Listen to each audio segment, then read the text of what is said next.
Now we're talking indeed. Have you ever thought about the mental health support for police officers amidst staffing crises? Have you ever thought about what happens after a shootout, for example, or the discovery of gruesome remains? Well, the SAPS has made mental health a top priority for its officers as the country faces a critical shortage of police personnel. According to the statistics, there is one police officer for every 400 people in South Africa, which is nearly double the ratio recommended by the United Nations. The SAPS spokesperson, Atlenda Mate, confirmed that the force is committed to the mental health and emotional well-being of its officers, implementing 24/7 support through its Employee Health and Wellness Program. We have Brigadier Atlenda Mate on the line with us to tell us a bit more. Brigadier, thank you for joining us. A very good afternoon. Thank you for the opportunity. Tell us a bit more about this 24/7 support system, the Employee Health and Wellness Program. Well, as you've rightly indicated, we are serving more than 60 million South Africans, serving and protecting them on a daily basis. So members' demanding workloads can have, serious negative influence on their mental health in a number of ways. Managing the heavy workload and the public expectations while being continuously exposed to high-stress situations, violence, and trauma often leads to chronic stress, your burnout, your depression, your anxiety, as well as post-traumatic stress, as well as, in some instances, substance abuse. But that is why we then have a dedicated unit within the SAPS, which is called the Employee Health and Wellness Unit, that has your psychologists, in-house psychologists, your in-house social workers. We've got chaplains and other experts within that are working 24/7, 365 days a week, and are available to members in all the provinces. You've made mental health a priority, but with the current staff shortage, how will these resources emerge? How will you find a way to ensure that all officers have access to the support they need? Look, we're not only working with our members, our experts internally.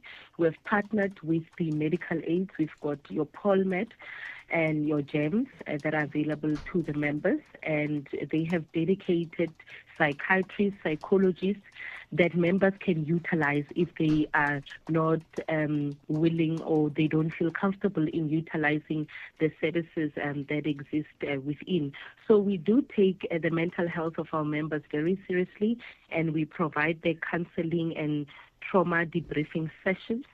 And they are available, like I've indicated, 24 hours a day, 7 days a week. It is actually mandatory that members within 72 hours of attending to all these traumatic incidents and so on, they are seen and they attend these counseling and debriefing sessions and so on. But we've also trained their commanders, where our EHW unit does conduct your regular workshops to say, how do we identify if a member is really not coping with the workload or are being exposed to such traumatic situations and so on. How do you then identify?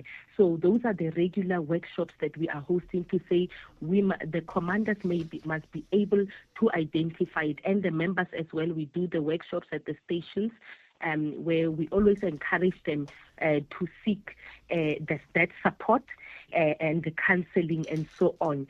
So we need to do this regularly because we have found that, and it's not only police. Some people they don't speak out. They they keep things inside, and then when it's too late, then some things they tend to suicide, they tend to substance abuse, and so on, and they tend to other things just to make them forget about the challenges or the stressful work situations, or you may find that they've got personal home personal problems that they are going through. And let me also indicate that the EHW, our psychologists, social workers and chaplains, they're also available for family members of our police officers.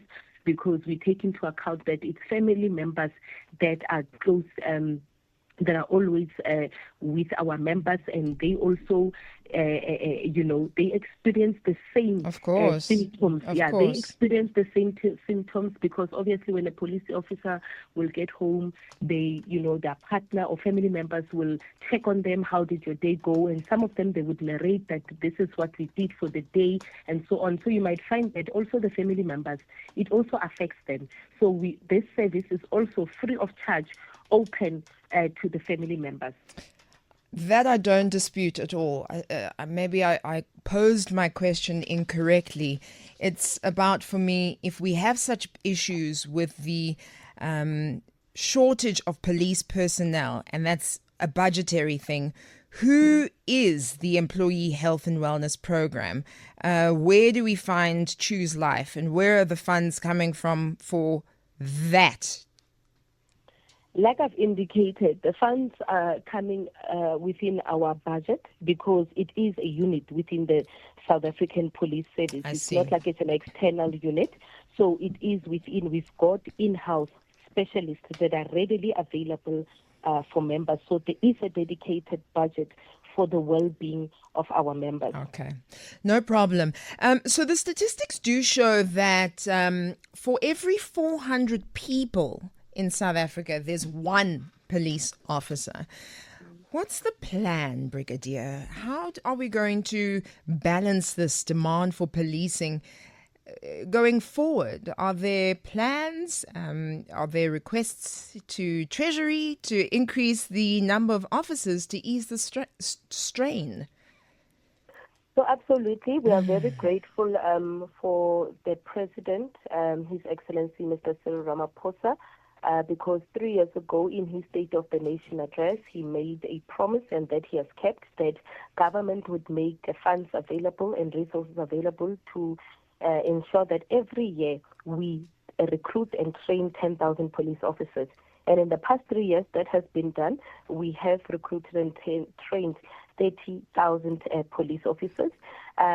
Following the budget, once the budget is tabled, then we will then get an indication how much more money we can get, so that we can start with the new recruitment process. But also taking into account that in terms of the shortages, we are not working alone. That is why we say every person in South Africa has a role to play in fighting crime. We are firstly working with the stakeholders, the business, private security, the community policing forums and so on, but also the media and social media community. You would have heard that just this morning we registered a breakthrough of 3 additional arrests in the missing journalist and the partner case. Yes. And that success would not have been a breakthrough if the community did not assist us, because we come with the expertise, but it's the communities on the ground that saw the pictures on the social media platforms. And really would like to thank the media for sharing the pictures and the information, assisting us to spread the information. The social media community as well for standing up and clicking and sharing, and so that, the word is out and their pictures are out there. So this morning we traced them to their hideout in Nokaneng in Mpumalanga, where we arrested. We initially wanted 2, but we found 3. So we now have 8 people in custody in this particular case, and all thanks to the cooperation. So it just goes to show that we come with the expertise, we come with the training, but the community and you guys, the media, if you stand together with us, surely we can do more to make South Africa a much better and safer place to live in. Is this breaking news, Brigadier? Because we spoke to another spokesperson yesterday, and at that point it was 5 arrests with 2 on the run who were being searched for, and you're saying they've been arrested, and another alleged criminal.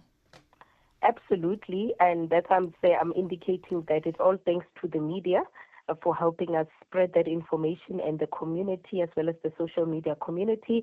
Yesterday we were standing at 5 arrests, but by the evening our teams were still on the ground, and in the early hours of this morning we made 3 additional arrests. So we've got 8 in custody, and we're hoping that they will appear tomorrow before the KwaMhlanga Magistrate Court, where they will be formally charged. You will recall that in this particular case, We are still awaiting the DNA of the human remains that were found in the area that was pointed out by one of these suspects, one of the 8 suspects.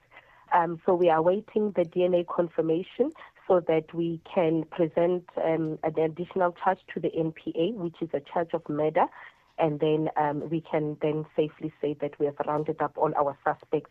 And we do believe that we are quite confident that those that we are having now, they did have a role to play in this case. Thank you very much for that. And we'd love to see more and more of that happening in many people's cases. The nature of the police, what is it called? The police, I call it the cop shop. This is why I've forgotten now what it is. The police station, Brigadier. My apologies. The nature of what happens when you walk into a police station, there are a lot of specific views that South Africans have about that. So is this part of the move to change that, to make sure that cases are solved quickly, and what happens when you go to the police station is a more satisfactory experience? Absolutely. We can only build and enhance the trust of communities if we do the job. But also the communities have an important role to play, because we always say when a crime has been committed, there is someone somewhere that has seen something and has witnessed that particular incident from happening. So we can come with the evidence and so on, but the most important element in any investigation is a witness that will come and say, this is what I saw, this is what is happening, and this is what transpired. And I must say, through Operation Shanela, through also our community policing forums, since May 2023, we've seen the arrest of more than 1.2 million suspects that were involved in various crimes. Every week, through community tip-offs and assistance, we are not seizing less than 100 firearms. Just in the past week, we seized 152 firearms, illegal firearms in the country. So that just goes to show that, and the majority of them, it's tip-offs that we received to say there is someone who's got in possession of an illegal firearm, or there are certain suspects that were involved in a particular crime that are hiding out at this particular house. Do follow this information, and that is what we rely on. A South Africa that is united, that takes a stand against crime and supports the work of the police, and appreciates that without communities, police cannot do much. We come with the expertise, we come with the training, but the cooperation and the assistance of communities plays a very pivotal role in assisting us to win the war against crime. Well, thank you very much, Brigadier Athlenda Mate. This may seem like a silly question, but maybe you can tell us, how do we phone the police? It used to be 10-111, very simply. Then, we don't have the household phones anymore. So how exactly, if we're in an emergency, call the cops? Yeah, we still have our 08600 10-111 number, which is our Crime Stop hotline number that you can call. We've also got the various police station numbers that are on the internet. But we do have, as from the highest office, you'll always hear the minister, the national commissioner, always giving out their numbers. I also personally give out my number to say, if you are in need of policing service, you can call me on 082-040-8808, or if you feel that you did not get the required and the deserved service from any of our service points, do contact us so that we can rectify and assist you to get the necessary assistance. Thank you so much. That's the voice of our National Police spokesperson, Brigadier Athlenda Mate, talking to us about the new plan to make more of a priority the mental health of the South African police services, and of course other aspects of policing in South Africa at the moment.